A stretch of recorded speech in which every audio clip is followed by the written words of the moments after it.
Hi, everyone, and welcome to another edition of the Mexican Soccer Show. I'm your host, Cesar Hernandez. Today, we're going to talk about El Tri. We're going to talk about the recent games in Europe, but of course, we're going to talk a little bit about Liga MX. But before we get into that, let me introduce tonight's guest. Over in Guadalajara, we have Tom Marshall. Tom, how you doing? I assume you watched the game earlier today. It seems like the kind of thing that you would watch. So he was up. There was I was talking. The big Italy game. Exactly. Yeah. Actually, I kind of was bummed I missed out about that. Tom, how you doing, man? Yeah, not bad. Yeah, back from I was in Belgium and then missed the Poland game, but yeah, all good. And a bit sad that Mexico are not going to play now until the end of January, and then there's no games until March. But I think it was a really positive way to end 2017, and all full steam ahead now next year. Yeah, man, that was my Christmas present. I don't need anything else, especially that draw against Belgium. Naive Moran over in Mexico City. How you doing, man? Good, Cesar. Buenas noches, Jason, Tom as well. Yeah, like Tom said, it was a good closing of the year for El Tri with this tour, in these settings where it was clearly that Mexico wasn't the home team. And I think that's been repeated several times after the match against Poland. And to see the block, to see the evolution of the team, especially after the Confederations Cup in the summer, and what type of changes to the block Osorio made to the team. So it was interesting the last couple of hours. I agree. And then over on the East Coast, we have Jason Markowitz, who's wearing the correct shirt. I'm glad. How old is that thing? Did you get that? Did you get it after the game? Yeah, just ran out. I could get on board with these guys. No, I mean it was a good day, good weekend, really good international break overall. The game today was good. I had the double screen set up with the Mexico game and Italy, Sweden, and to be honest, that second half it was hard to keep looking at the Mexico game with Italy, Sweden going on. But it was got a little tiresome toward that second half. It kind of dragged a little bit, but. Great weekend overall for the Mexican national team. So exciting times. Yeah, man, I can't complain either. And with all of our introductions, let me get into tonight's big question. So here's a big question: how have Mexico's performances in Europe impacted your confidence for the World Cup chances? Let's go back to you, Jason. Jason, how are you feeling? I mean, it seems like on Twitter, which we'll go to you later on this, it seems like you gave people three options: confident, not much, feeling less confident. How are you feeling, man? I want to say that it doesn't affect me at all because these are friendlies and I'm just oblivious to that and it's not going to bother me, but I can't. I'm being honest, I'm more confident. I wanted to see Mexico win and play toe to toe with these teams, and they certainly did that. They played at least at the very bare minimum as equals with some of these strong European teams. So it gave me a lot of confidence moving forward with Mexico, and I really didn't want that to happen, but that's what happened. So I'm feeling more confident, and I don't like it. Yeah. I was going to go to Tom next, but it looks like he's snacking on something right now, sneaking in a late night dinner. So I'll go to Naive. Just my dinner over here. Naive, let's go to you. Naive, are you feeling just as confident, or? No, I think I would say I would keep that one about the same. Even before and after these friendlies, I kind of had the same perception of it. I after all, I was telling Jason before the show, I mean, El Tri finished in 4th place in the Confederations Cup. I mean, they beat Russia in a must-win game. I think that stood out. And here in this friendlies, the draw against Belgium was possible heading into this game. I mean, it was just a matter of them believing in the idea and putting it forward. You predicted the draw. Let's remember that. Yeah, there's coincidences, that sometimes happens, but, I had that feeling that, the team was somehow going to step up to the occasion, and then they actually did. Of course, there were certain defensive issues there in the back, but overall, to do that against Belgium, not any team can do it, to see, for example, De Bruyne criticizing his own team as to the possession, how that worked out, that doesn't happen often. Not that many teams can actually achieve it. So I think it's the same, but, with the idea that this team has a solid chance of making it out of the group in the World Cup, and then after making it out of the group, who knows what's going to happen? I mean, that's kind of the whole scenario of it, where they finish, who's in the group. and all of that kind of stuff. But the team has a good level of competition heading to 2018. If you're talking about the big question, that is the bigger, big, massive question about like what happens in Mexico after the group stage. But maybe we'll save that conversation for later. Tom, are you feeling confident? Or is there something about the past two games which maybe people should worry about, or what are your thoughts? I mean, I think there's definitely issues of concern, but I think overall greater confidence after these two games because we're closing in on a World Cup now. There aren't many games left, so this was just for me a vital boost of confidence. Showing that Mexico can go there to these countries and and play well, and Mexico's a good team. I just feel like there's almost an insecurity with Mexico fans and within Mexican football about their own team. And at the end of the day, I think you can get over that to a degree because you look at that team against Belgium, and 10 of the 11 are based in Europe. So 10 of the 11 are used to playing, if not at that level. When I say that level, I mean De Bruyne, Hazard, and Lukaku. Nestor Araujo, who plays for Santos Laguna, he's never faced anything like that in his career. I mean, that's an absolute elite level forward line. So for someone like Nestor Araujo to see that, I thought he did fairly well. Is a massive boost, and for the whole team to react to going down again in Belgium, I thought was a big issue. To see Lozano stamp his authority on the game like that was a massive boost. And then over in Poland, I think the real positive was the way Osorio rotated. I mean, partly out of necessity, because let's not forget for that game today, he had three absolutely key players missing: Chicharito, Hector Herrera, who I thought Mexico would miss a lot, and I didn't feel he did that much, and Tecatito. So I think he's rotated, he's changed formation, he's changed personnel, and really the team maintained the identity despite all that. And I think that's a massive positive. And also the clean sheet. I mean, Poland had two chances maybe in that game, but in general they looked more solid defensively. So a lot of positives to take away from that. But Mexico, it is what it is. It's a good team, and we should be. I don't know. I mean, I'm rambling on now, but we should enjoy those games. I mean, that was something as a Mexico fan or someone who covers the Mexican team. Watch those two games back and enjoy them. Enjoy the football Mexico plays. Like Sweden got to the World Cup today, playing just the worst football. I mean, their fans are going to be going crazy, but Sweden. Dude, all of our Swedish listeners, Tom. Dude, oh my God, dude, all of them. I feel like we got to appreciate what this Mexico team has just done.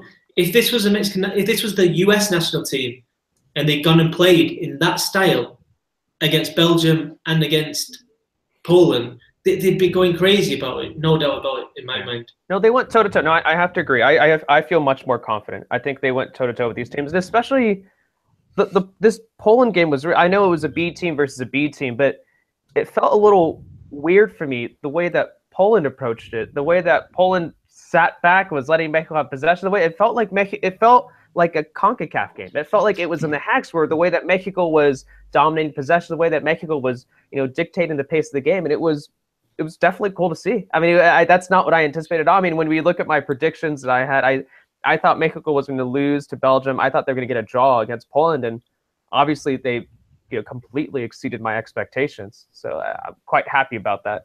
Jason, so we had the Twitter poll. What are people feeling similar to the way we are, or any interesting responses, or? They are feeling similar to the way we are. We had a lot of votes on the Twitter poll. We had 58% saying that they're feeling more confident after these games, and 38% saying about the same. So only 4% that aren't quite as confident. So that's kind of the outlier. For sure. What are those 4% seeing in those games? They're bots. They're Russian bots. Also, Christian Gutierrez replied on Twitter saying that he's a little more confident now. If he can consistently have starting 11 and not a new squad every game, will be more confident. So the Osorio out crowd is still there and strong. On the chat, there's a few good responses here. Javier Hernandez, not Chicharito, says that he's more confident in Osorio and the players. They're showing good mentality, confidence again that we see versus Belgium. That El Tri does have a real base here. And also there was one from Victor Herrera. Says that he's much more confident than he was before. In Osorio, I trust. There you go, guys. Yeah, no, the hashtag Fuera Osorio team was nowhere to be found today. Or these last hours. Or these last hours. Yeah, no, they're nowhere to be found. It'll be interesting to see. Real quick on something that Tom mentioned about the transitioning from one game to the other, and the rotation and whatnot, and the formations as well that it changed. What was special about these two games was the style. It's just that no matter what. Because, for example, Ferretti says that, once the players are on the pitch, the numbers don't matter, like 4-3-3, 5-3-2, whatever. It matters how the players execute the style. In Mexico, no matter if there's 5 in the back or 4 in the back, it's always proposing or proponer el juego or take advantage, take initiative. And you saw that throughout the 180 minutes. I mean, it wasn't that Poland was that bad. It's just that Mexico had total control of the ball. It's just they weren't going to give the ball away at all. But I don't think I don't think just possession of the ball. I think it was the pressing. Yeah, the pressing. Mexico pressed so high up the field, and every time the Polish goalkeeper got the ball, then you saw, especially obviously Aquino and Jimenez, but then you saw Guardado and Jonathan Dos Santos stopping that second pass, and Poland really struggled. I mean, Poland aren't a side that's technically brilliant on the ball. And they struggled, and I think that was why Mexico dominated, not just with the ball, but without the ball as well. I thought they were very good. I think what surprised me a little bit today too. We're already kind of talking about it a little bit, but I think the aerial game was a little impressive for me. I think even someone like Gallardo, I didn't expect him to be winning so many balls in the air. I think that was something he was doing quite well on the left wing, and that really stood out to me. That just like Tom said, that high press that thanks to players like John, like Guardado, Aquino, Jimenez, it was very, very impressive to see. And I think they might have finished with, I think it was like 63% possession of the ball, might have been 50 something. Obviously, Mexico 63, finished with more possession in this game. So, guys, I think something. It's the key word that Osorio uses a lot is competir. Like, you got to win in the second balls. I know it's like a cliche, but winning the second balls, and I think it comes from his time in England. But competing with the other players, fighting and not giving in, not allowing any single ball. And I don't think it's something you necessarily associate with the Mexican game. But I thought the same, Cesar, when I saw Jesus Gallardo, properly going in for headers, really trying to, fighting for the ball like that. I think it's one of the things that Osorio is definitely looking for in the team. Yeah, I agree, guys. We're already talking about these matches. So let's just jump into it. Just a little bit of a preview for what we're going to be talking about today. Well, obviously, we talked about three. We're going to be talking about the past 2 games. And then to finish off the show, we're going to be talking, of course, about Liga MX. Because guess what? There is, even though we're all so focused right now on the Mexican national team for very obvious reasons, there is actually the final week of the regular season to look forward to. So obviously going to save some time to be talking about that. All right, guys, so let's jump straight into these last 2 games. I know we're already, this is about the 3rd or 4th time that I'm saying feelings, but I mean, that's just what we're here to talk about. Naive, looking at the last 2 matches, what stands out to you? How do you feel about these last 2 matches for the 3? No, I think what stands out is sort of like the evolution of Guardado and Herrera as a partnership in the midfield. Of course, today Guardado just commanded by himself, but those 2 are going to be really important. Those are kind of like the angular pieces of everything that bring everything together, especially if someone like Rafael Marquez doesn't end up playing in the team because of the governmental issues he has to solve. But, and the confirmation of Chucky Lozano is also a good piece of news, but then again, you kind of already understand that this kid is just going to keep growing and growing and growing, and it's who knows when he's going to stop growing. I mean, he has a huge amount of talent that, he's still yet to explode. Of course, I would have liked to have seen Tecatito Corona in these 2 matches, but, you couldn't have it because of his personal issues, and hopefully everything is now good with his family over there in Portugal. But overall, it's that intensity that Tom was also mentioning, with the 2 midfielders. If I have to give a standout or something that really took my attention in the last hours. That's pretty exciting to think about, though. I know, obviously, Tecatito's going through a very, difficult situation right now. But looking forward, thinking of once you have Tecatito on that other wing and you have just Chucky doing his own thing, just having those two players going forward. And I don't care which opposition, honestly. Like I know there's some very daunting sides that they're going to face in the World Cup, but I have if we're talking about confidence, I have a lot of confidence knowing if those two players are healthy and playing at their very best. I think Mexico can go quite far with those two players up in the attack. Yeah. Jason, thoughts on those last two matches? Do you kind of the two things that really stuck out to me the most were Chucky, obviously Chucky Lozano's his performance in the first game. I mean, I think there was still a faction of Mexico supporters based on what you see and what you read is that, believing like so excited for what he's doing at PSV, but kind of the disbelief if it's really going to translate to the national team, if it's going to translate to competition on a higher level. And I think he continues to put any doubters to rest because as the competition steps up and he gets into these bigger matches, he continues to put out these performances. And that performance against Belgium was incredible. Absent the goals, the performance he put on, like if you strip away those two goals, was amazing. So just an incredible game. Really impressed me this weekend. And I didn't expect him to play as well as he did. So it really, really shocked me. And on the negative side, there aren't a lot of negatives, but if I'm going to look for something, I still think we have the issue of the defensive midfielder. It's just still kind of a question mark for the national team. We saw Diego Reyes in that spot, and it's not ideal. It kind of seems like we're going to be riding with Reyes for a while, but it would be great if Mexico could find another solution to that. I don't particularly know what it is. I think we've tossed around the names where you move Herrera back there, Jonathan Dos Santos coming into that. There's all the players who don't get called up who could be used into that position. I don't know. I don't know what the answer is, but I'm pretty sure it's not Reyes. And it's a little troubling if you're going to really pick out the negatives from this. And it's not a big negative, but it's still that one question mark position for me, and that stuck out again in these two matches. I agree. That's the answer. No, I do agree with you, Jason. I do think that people are overstating a little bit. I mean, I know he got completely turned by Eden Hazard, but Eden Hazard had turned better players than Diego Reyes. I mean, this is one of the world's top players. So yeah, and I thought he was slightly better today as well against Poland.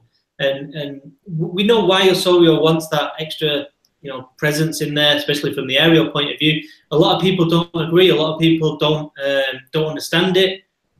And that's perfectly fine. I mean, everyone has to agree. Because I wouldn't be surprised when it comes down to the World Cup if what we saw against Belgium was that kind of inverted triangle with the two holding midfielders and then Herrera further forward. You can, rather than one holding midfielder and two more attacking midfielders. I wouldn't be surprised when it comes to the World Cup, considering how much Mexico played those two holding midfielders and nothing was taken away from the attack. We didn't see that the attack was suddenly weaker. I wouldn't be surprised if he puts Herrera and Guardado in those positions. The only thing I don't know is who you put ahead of them, because I'm not confident about Giovanni Dos Santos there. I think the other option would be Marco Fabian if he's fit, but I don't know. Herrera, I really liked him there. I really liked what he brought to that, attacking midfield role. But it's a conundrum. It really is. And like you said there, Jason, I don't know who else is out there. I know people are saying, Gaito Vasquez, but he's just come off a really pretty poor season with Chivas, to be honest. I think people throw out a lot of solutions without really thinking it through. I mean, you need somebody who's, Reyes last season did really well in La Liga. So he's not a bad player. I just don't think he's done it as yet. He's not really made the position his own. And I think the only other slightly negative thing for me was, I thought that the fact some of the Mexican players aren't getting as many minutes in Europe as they would like, and as Osorio would like, and they'd like, and we'd like. I thought we saw that, and it's specifically the case of Moreno in the Belgium game. He got completely turned. By Lukaku. As a defender, you've got to do better than that. As good as Lukaku is for that first goal, and then I thought Layun as well. Layun's better than that. He's better than what we saw today. I thought he gave the ball away quite a lot. His crossing wasn't very good. he's a better player, and those two players are vital for Mexico. Yeah. There's sure starters, and I think moving ahead to the World Cup, they need to start getting minutes. Then you add into the equation Reyes, who, let's not forget, hasn't been playing. So, you know, what we're judging him off is coming from not playing at all to all of a sudden being thrown in and you know, trying to stop Hazard and De Bruyne. And being an important part in the development of the game as well, because he has to destroy the plays, but he also has to be good on the ball. He has to be confident when he goes forward. Edson Alvarez, in the 30 minutes he played against Belgium, showed more confidence than Reyes. I would put it that way. I mean, I think that is one of the possibilities. And the reason I say Gallito Vasquez, and I brought him up this morning, was because when I see the stats from the 2014 World Cup, and I see that, against Cameroon, he had a 95% passing accuracy. Against Brazil, he got a 90% passing accuracy. Against Croatia, an 81% passing accuracy, better than Marquez, Massa, and Moreno. I think this is a player that proved himself in the world stage that he can be a good asset, and he won already a Bicampeonato Velón. He won a title with Chivas, scoring a goal in the final, if I'm not mistaken. So this is a guy that is going to step up to the plate, and he deserves the look. When we're struggling in a position where I just think that if we put Reyes, it's a risk. It could work or it cannot work. And you have Edson Alvarez, who's a 20-year-old. So it's like, it's why not give it a shot and maybe a look? I mean, but then again, like you said, Tom, the height, not a good aerial game. But that's what Mexico has. I mean, it's not like Mexico has a vast pool over there with the defensive midfield position. You got Gallito and you got Burrito. But I think Gallito offers more than Burrito, for example. I mean, we could talk about it right now. I mean, it's a little bit off tangent. Okay, so, I mean, who are the other options? Would it be Gallito? Would it be Edson Alvarez? Would it be Burrito? Would it be Molina? I mean, Molina is not even starting in Monterrey. Molina's not even. You might as well try to get Jonathan Gonzalez in at the last minute instead of Molina at this point. So it's just, when you look at the backup option, it's not that exciting. And you have to, I think, and I know, Naive, you brought up Gallito, but I mean, what Gallito did, that's almost going to be 4 years ago. I think we have to I think we kind of have to move past him at this moment, unless if he has an incredible next season. And even if he does, I just don't know if I have that much faith in him, at least with, it's less than a year to go until the World Cup. I think we've seen with Osorio, he has called in players. I think he's called up almost 70 players. Like he knows the players. And I think to a certain degree, we might not agree with it. Naive makes a really good case there, for Gallito. It's a really strong case. And it's something that, it's kind of like, sacrificing one thing to benefit the other. So if you get someone like Gallito there, you benefit in, for me, I think probably playing out the back is going to be better. You're more comfortable on the ball, because I think Reyes has struggled with that. That's the issue. Yeah. And that's the dilemma. Yeah. If Mexico want to play out the back like they do, I think you've got Araujo, who's not bad on the ball, but it's not a strength. Then you've got Moreno, who's quite good. And then you've got Diego Reyes, who isn't that great either in the midfield. It's like if you're playing out from the back, Salcedo's not amazing either. I think his long balls are quite good, but he's not brilliant. So I think it's a worry. So other teams are going to spot that and they think, right, Mexico want to play out the back. But at the end of the day, you can't play a long ball to Chicharito. Mexico don't have that option. Maybe if Raul Jimenez is the number 9, you've got that other outlet. But if it's Chicharito, you haven't got that.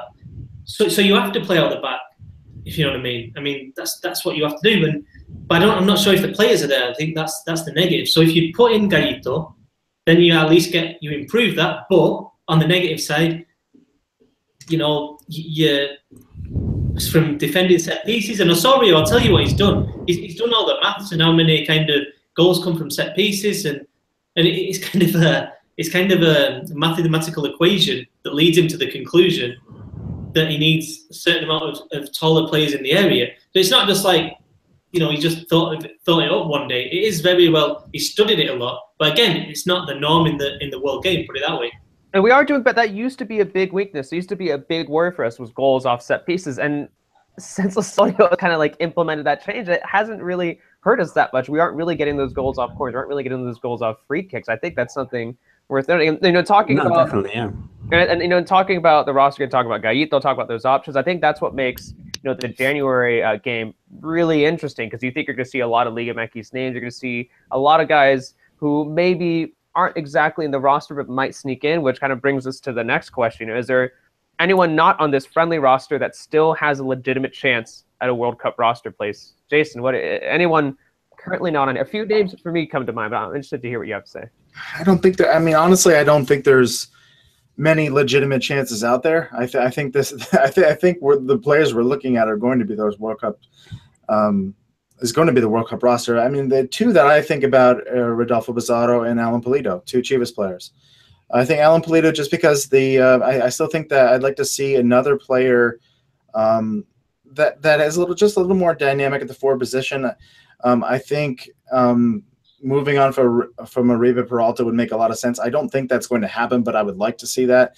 I think he has a chance if he comes back from the injury and he really puts up like an incredible showing with Chivas. I think it's possible. I don't think it's going to happen, but it's possible. Pizarro is the other player I think who can push his way in. If he gets back on track, has some consistent performances.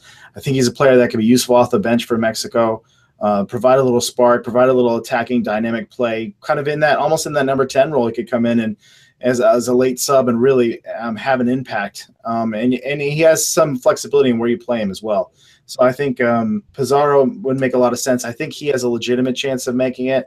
But honestly, I kind of think the roster we're looking at, that core that we're seeing, is probably going to be the final roster in the World Cup. Yeah, I agree. I think maybe Elias Hernandez, maybe Talavera is who stands out there. But I guess it all depends on how how Talavera's health is before next summer. I think of the people who are injured, I think Talavera and Marco Fabian. Yeah. I think Fabian has got a good chance. With Elias Hernandez, I mean, I don't think he's going to get in. I mean, if he can't get into this squad on the form that he's in at the minute, then when's he going to get in? I mean, that's my worry. And then you've got Fabian to come back, who's not exactly the same position, but can also play on the wing. And I mean, the question is, who do you take out from the squad? I mean, is it Jurgen Damm you take out? I think he's probably the weakest name in there right now. But then I think that Osorio likes him because he gives the option of playing a kind of a wing-back, wide midfielder role. It's actually funny when we were talking about like the standouts of these games that happen, and one of the standouts was Marco Fabian, and he didn't even play. He didn't even show up. And the reason I say this sounds crazy is because Giovanni and Vela played so bad. I mean, not so bad, but it wasn't transcendental. It was pretty meh performance from Giovanni and Carlos Vela.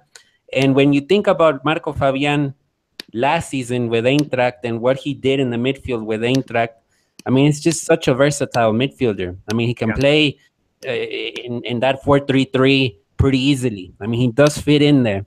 And it was pretty strange. And for example, in the Germany game that Mexico lost, that I think Marco should have started that game, not Giovanni, for example. The role that Giovanni had could have fit perfectly with Marco Fabian. But, maybe now if Marco Fabian would have been healthy for these games, maybe he would have started against Belgium, for example, instead of someone like Carlos Vela. But then, like Tom said, it was like that being left-footed. That's why Vela started, because he was left-footed. But Vela's not at a good level right now, nor is Giovanni. I mean, I didn't, and it was unfortunate for Giovanni because he didn't even play against Poland. And he needs minutes. Yeah. I mean, I thought there was a difference. I didn't think Vela was bad. I don't think he had his best performances. But I wouldn't like to judge him off that, I mean, obviously that's another player who's coming in without many minutes, so it's not easy. I didn't think he was bad, Vela. I thought he looked like he was going to do something. He was trying. He was trying to make something happen. But I think Giovanni's the worry, because it's not just those two games now. We've not seen him do it for Galaxy. Do it for the national team now. Yeah, I would agree. There's something there with Vela. Like Vela, it wasn't as exciting as I thought it would be, but he was creating like a little bit of stuff there. With Gio, I think it was really disappointing when you consider his current stance, his current spot with the national team. And I really wanted him to step up. I really wanted him to. I mean, more than anything else, I like it when players like that kind of prove their doubters wrong. But there was nothing about that that we saw from him. So it's unfortunate. And the Marco Fabian injury is a serious one. I mean, I mean, I don't know how he's gonna be back. You know, he's gonna come back. How that level's gonna be. You know, because by the looks of it, it was a serious back injury, which, as we have seen, it has taken a lot of time for him to recover. Yeah, right. Just one quick point, and then a question. Just going back to Alan Pulido. I mean, I think that in terms of the playing side, he could get in there.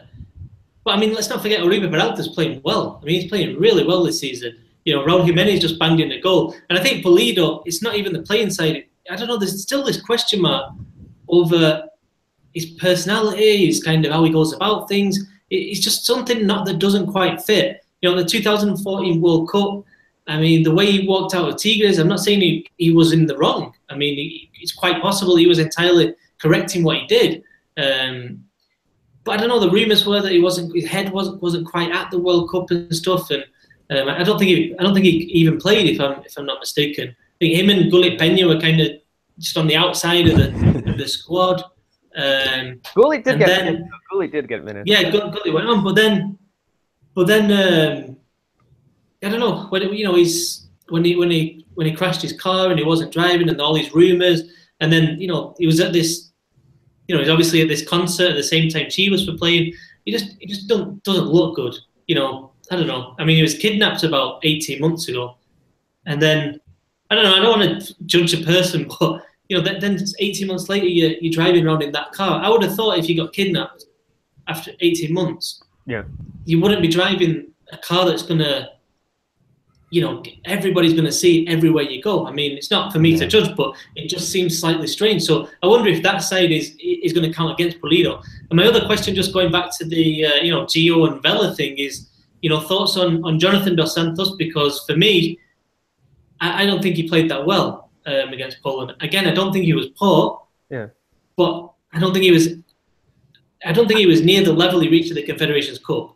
I thought he was good. Maybe we have these high expectations with Jonah. When we think of Jonah, I know probably for a lot of our fans, they think of MLS Jonah, plays for the Galaxy, blah, blah, he's terrible. When I think of Jonah, I think of, the guy from the past couple of years who's done extremely well with El Tri, the guy who works really hard. And I think I saw glimpses of that today. I don't think he played badly. I don't think he was even an average performance. I think he did quite well. And I think he was quite active. And I think when you're talking about, Tom, you talked about, Mexico pressure, having that high pressure and that high line against Poland. I think he was one of those, crucial players doing that. I mean, he almost had an assist as well early on in the game. I was quite happy with Jonah. I thought he had a good game. I'm like, it's going to be interesting to see what happens going forward, because he's going to have that long break. He's not going to play a league match until March. So that's of course really worrisome. So it could get worse from here, but I was happy with Jonah. I thought he did a decent job.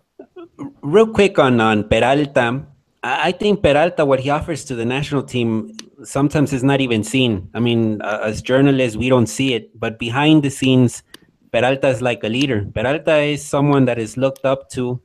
I wouldn't say at the same level as Rafa, but he has an important voice in the team. When I talked to Edson Alvarez, he told me how important Peralta was. In this transition from all of a sudden being a U20 player into being in the national team with stars, basically. And I wouldn't be surprised if Peralta was also really important with Antuna and Gobea, who, over here in Mexico, everyone is saying, no, they didn't deserve the call-up. It's a disgrace that Gobea got playing time today. You hear that kind of stuff, and it just doesn't make sense. The point about Jonathan is interesting, Tom, because you can tell when a player's in rhythm, when a player is really in good tempo. And when I saw Gobea today, you could tell the tempo right away. He was at a different tempo than Jonathan. Jonathan tried very hard. I mean, Jonathan has a good athletic body. He's always been known for covering the field because that's what he plays since he was a little kid. But it's not the dominant Jonathan that we saw in the Confederations.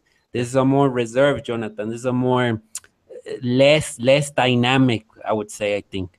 And with Gobea, it was the total opposite. It was a dynamic guy on the field that right away got on the ball and was moving all over the place, doing those special movements on the right or the center.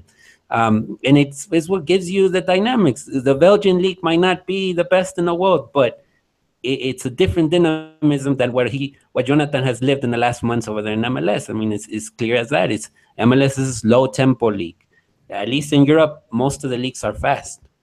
I wonder about the mental side as well. I mean, steering away from specific Jonathan Dos Santos, but the mental side of coming to MLS for those three players now.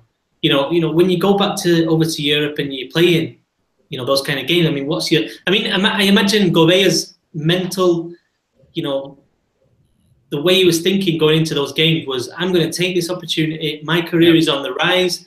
I'm going to do absolutely everything here. I'm on the up. This is my chance. I can do big things. This is the first time I'm with the players. I'm going to get to know them. I'm going to prove them that this is where I am. Whereas people in the players in MLS, I just wonder what's their mentality, because the careers aren't on the up. Let's not make any mistake about it. I mean, they've all three of them, when Vela eventually goes, have dropped down leagues. And I just wonder, I don't know. I mean, it'd be an interesting question. I wonder how, as a professional athlete, you deal with that. I mean, not criticize them for their career decision, but how do you deal with that mental side of it? No, I think that's a fascinating question. I think that's with Jonathan, it's just I don't know if the word is sad or the word is frustrating or disappointing. I mean, this is his first World Cup, and he's not gonna arrive at the best possible level, in my opinion. I mean, it's just not looking because he wanted to go hang out with Gio. He's always been following Gio, man. It's respectable. I mean, to be with your brother, I mean, that's nice. But it was a huge letdown for me. Like, I remember when I said, I mean, what's bigger letdown? Jonathan moving to the Galaxy or El Tri being bad in the Gold Cup? I mean, it was Jonathan moving to the Galaxy. Yeah, Jonathan was the best player in the Confederations, and look, it was such a short time frame we had with him playing, right? Short, sweet time, yeah. Barcelona for so long, and he finally left, and he excelled, right? I mean, he did it so well at Villarreal, and then it's already over, and it's disappointing. Yeah, it's a little disappointing, guys. Yeah, I know. But it's okay. You know what? I don't know why we're suddenly feeling down about this. Mexico was undefeated against. We got the draw against Belgium. I was about to say Belgium.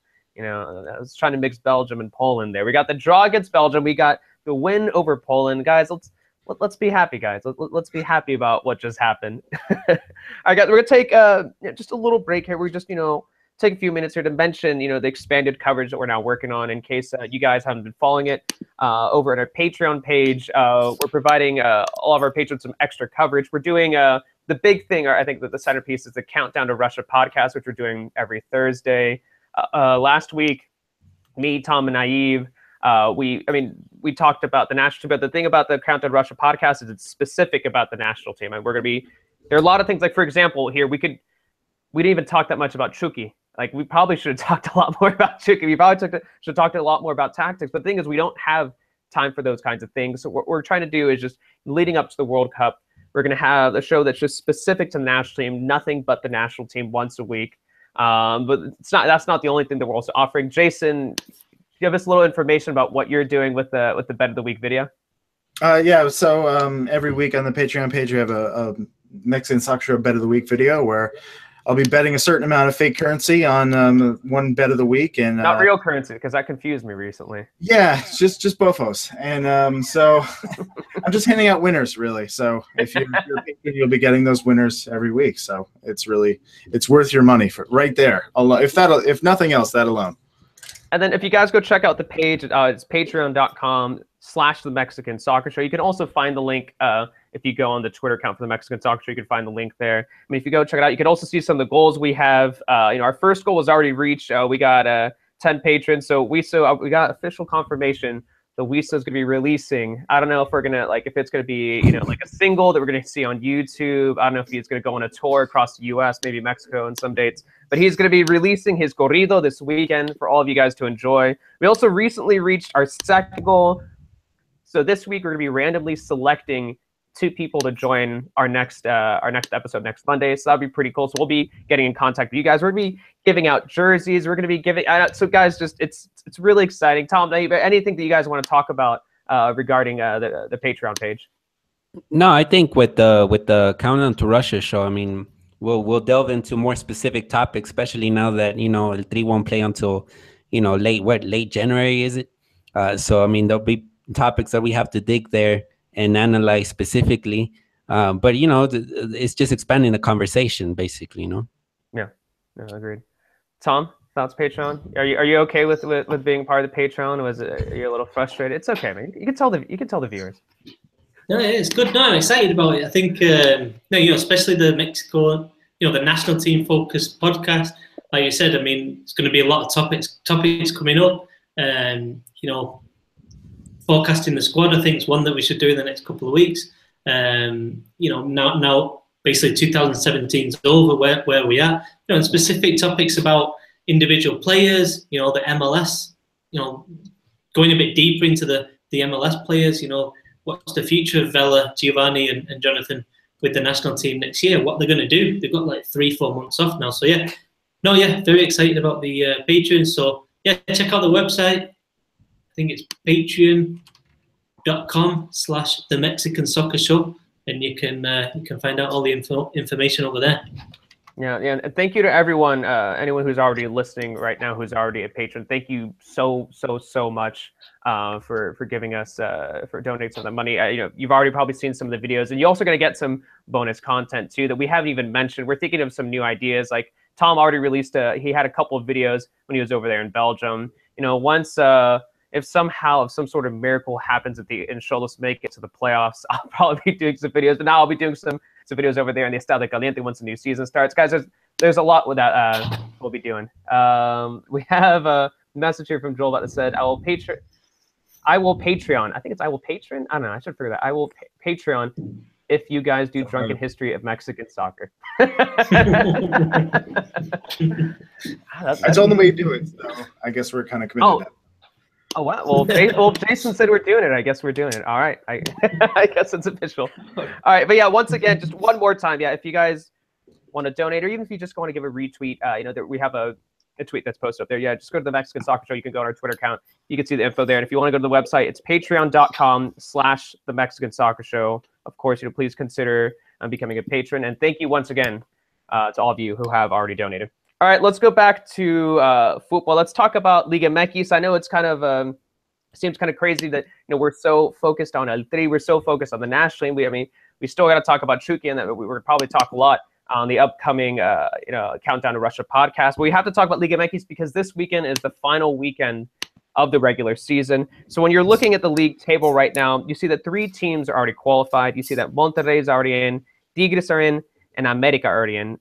So if we're looking at the next teams, we have essentially 1, 2, 3, 4, 5, 6, 7. Jason wrote down 6, but I got to give a shout out to Xolos because still technically they're in the running. I know only technically. I got to say that because a lot of people follow me because of Xolos stuff. So we have 1, 2, 3, 4, 5, 6, 7 teams fighting for 5 spots. Guys, let's look at the 3 teams that are closest to qualifying. There are 3 teams with 26 points. We have Morelia, León, and Toluca. Naib, which one of those 3 will be qualifying for the playoffs? Is it all 3, or any thoughts in general about those teams? Oh my God!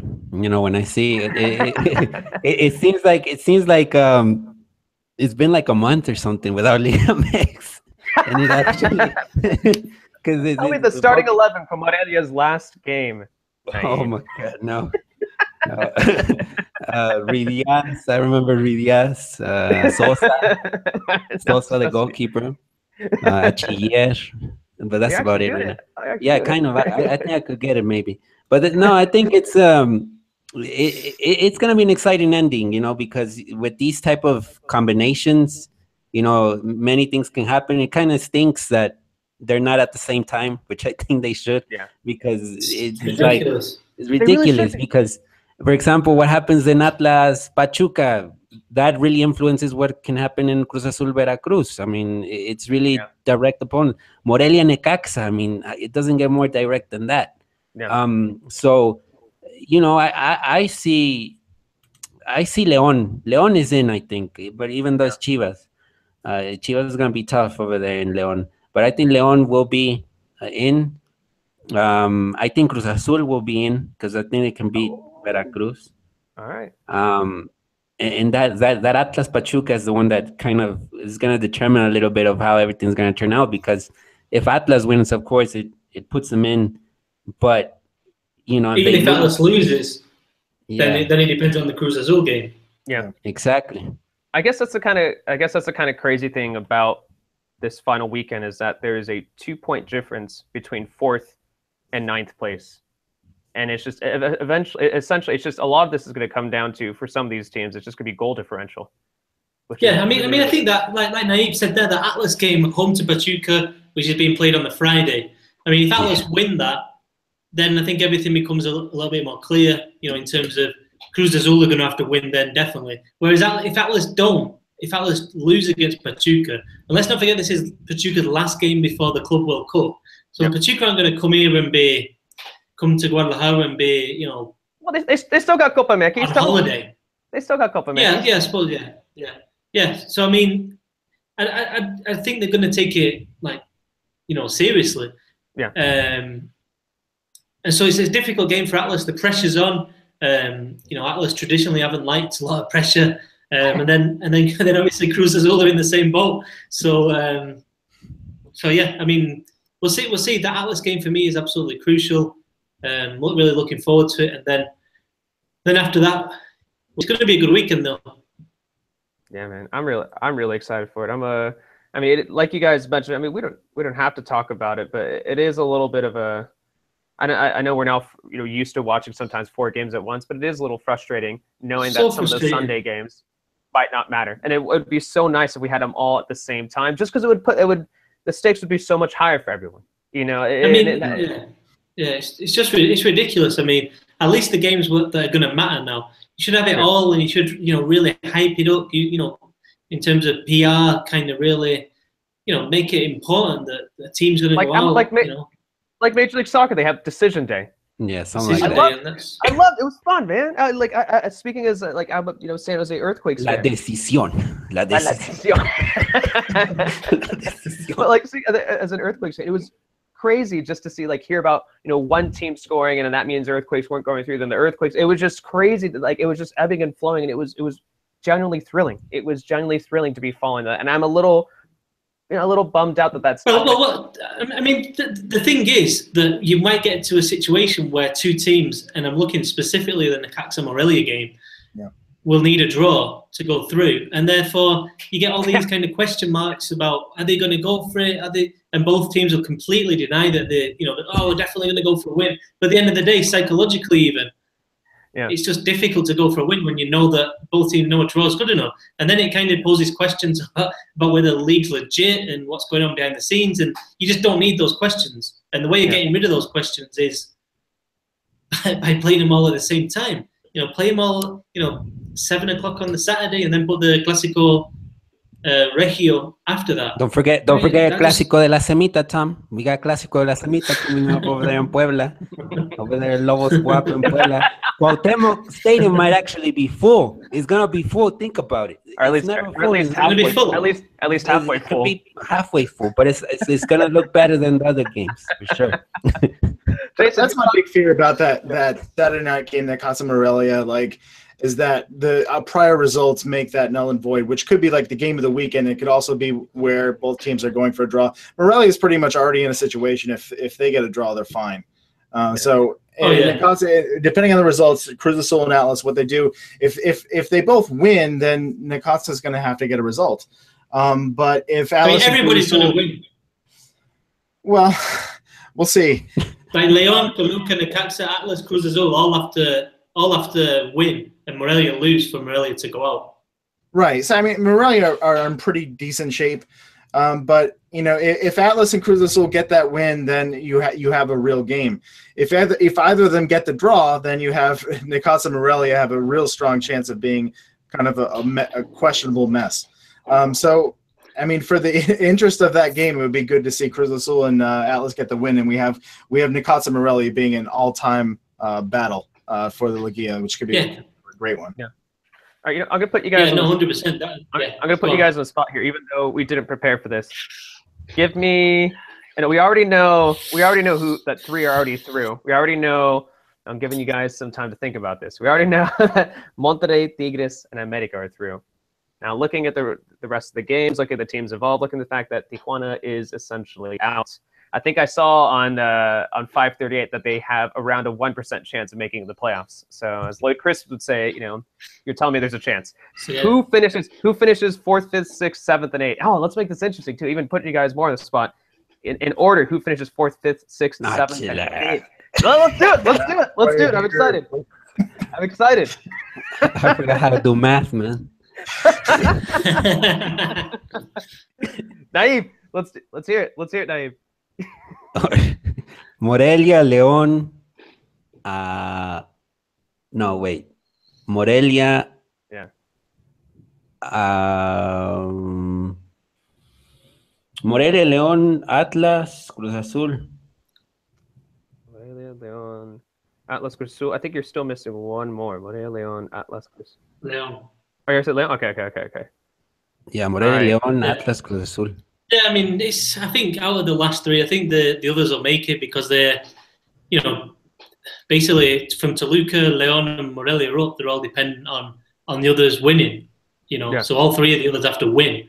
So I think you can't see Necaxa, Atlas, and Cruz Azul all winning. I mean, it would be a surprise, put it that way. Yeah. I mean, statistically, it's not. Yeah. There's not a great chance. I mean, I don't know. Between those three, I have no idea. I mean, I'd like to see Atlas in there just so I've got games here. And I kind of like what they've done as well this season. They've really been up against it. I think really Profe Cruz has done. Yeah, I think he's done a great job. He gets a lot of stick from the fans, but the amount of injuries he had, the problems he had with Rafa Marquez off the field, and losing him at a crucial stage of the season, and I don't know. It'd be nice to see Atlas in there.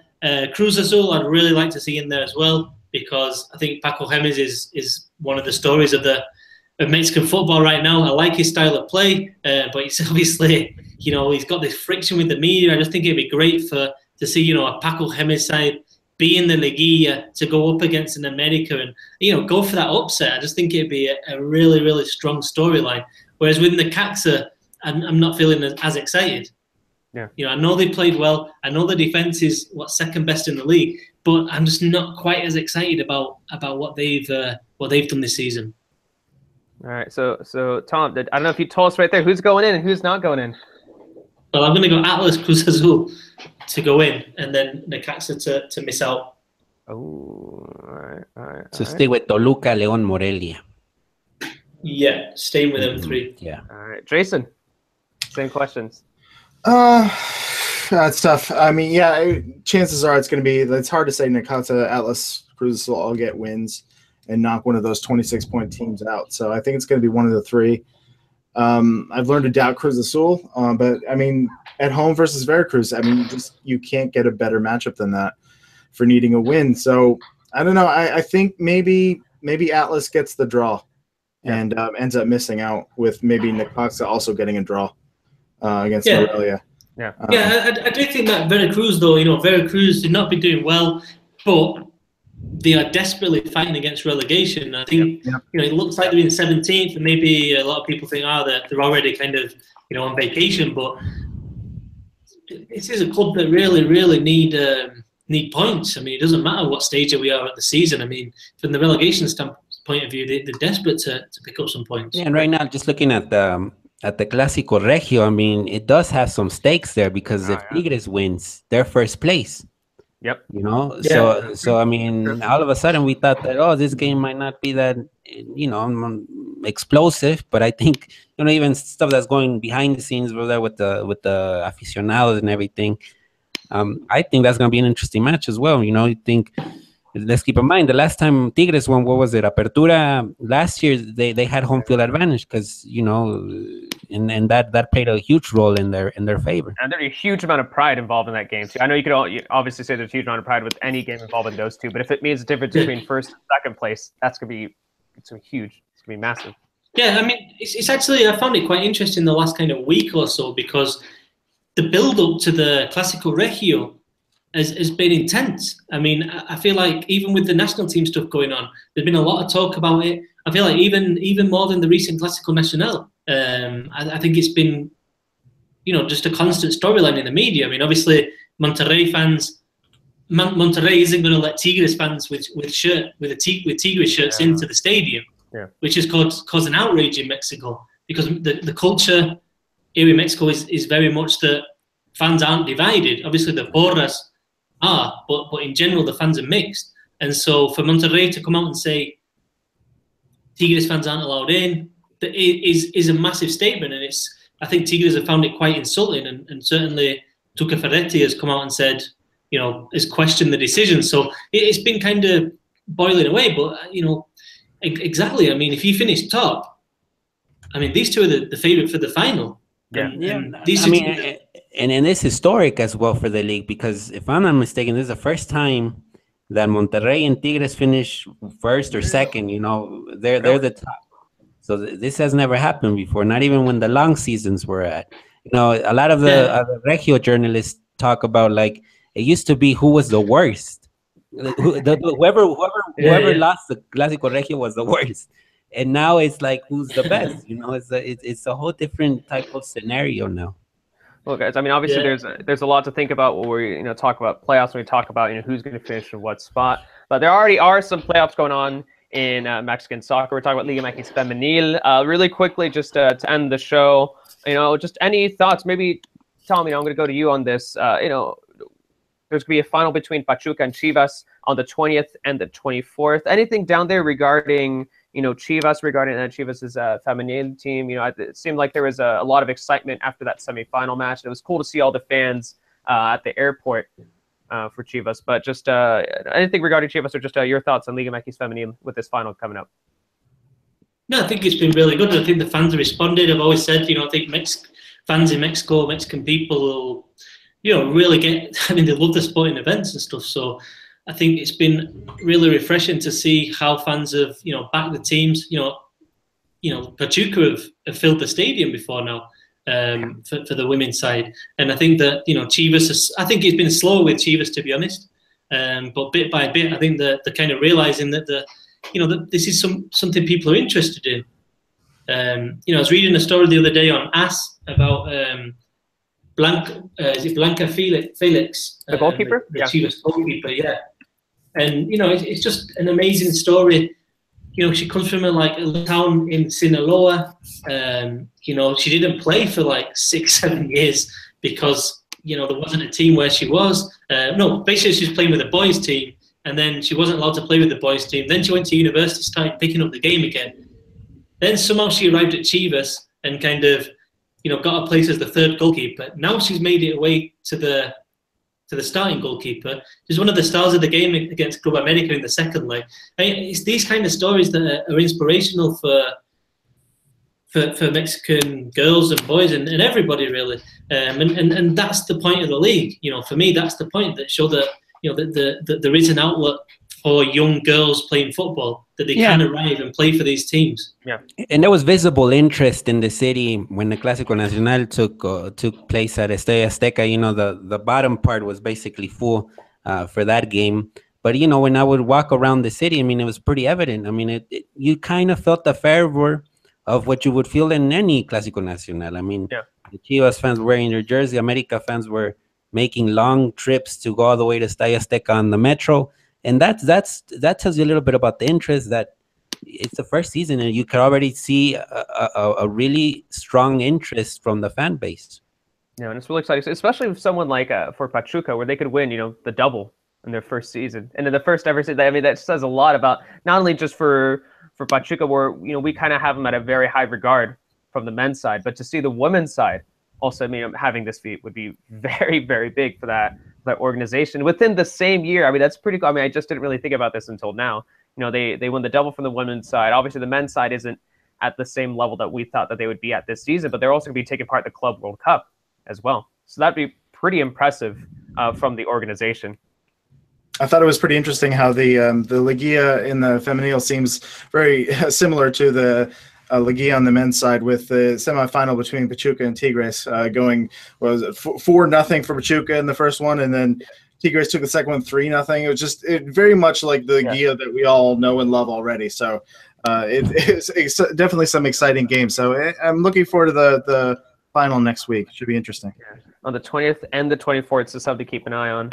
All right, guys. Thank you for watching the show. For those of you who want us to, to talk a little bit more about L3, don't worry. For those who have, joined our Patreon page, who have become patrons, we're going to talk a lot more about L3 this Thursday. We're going to, some things that come to mind. We're talking about individual player performances, what we learned, tactics. I think that's something that we got into the last show, which I kind of really thoroughly enjoyed, was talking about the tactics of L3. And sometimes usually we don't have time for that on the Monday night shows, but that's something that we do make time for on those Thursday shows. And of course, a big talking point that we're going to discuss is, of course, Chucky Lozano, and just what he could do, what he's capable of. I mean, it's just so once again, if you guys didn't hear it earlier on the show, be sure, if you want to listen to that show, it's you can become a patron on patreon.com/the Mexican Soccer Show. I'm really looking forward to that show. I'm really excited for it. And that's it for today's episode, though, guys. Thank you, Jason. Thank you, Tom. Thank you, Naib. And Naib, like usual, we'll have you close us out. It's up to you. Whatever you want to talk about. It could be basketball. It could be whatever. Naib, close out the show. No, well, I want Jason to close it out, because this is going to be an important week for Cruz Azul. Oh, okay. They're returning to the Liguilla, Jason. I mean, come on. Jason. All you, Jason. I'm going to leave it with you, because I told you like a couple weeks ago, when Cruz Azul does finally do it, it's going to be one of these kind of seasons. It's going to be when no one expects that much of them. They're coming in. Maybe they qualify the Liguilla. No expectations whatsoever. This is when it's going to happen. I'll just leave it at that. All right. Let's see what happens this weekend, guys. Thank everyone, and we'll see you on the next edition of the Mexican Soccer Show.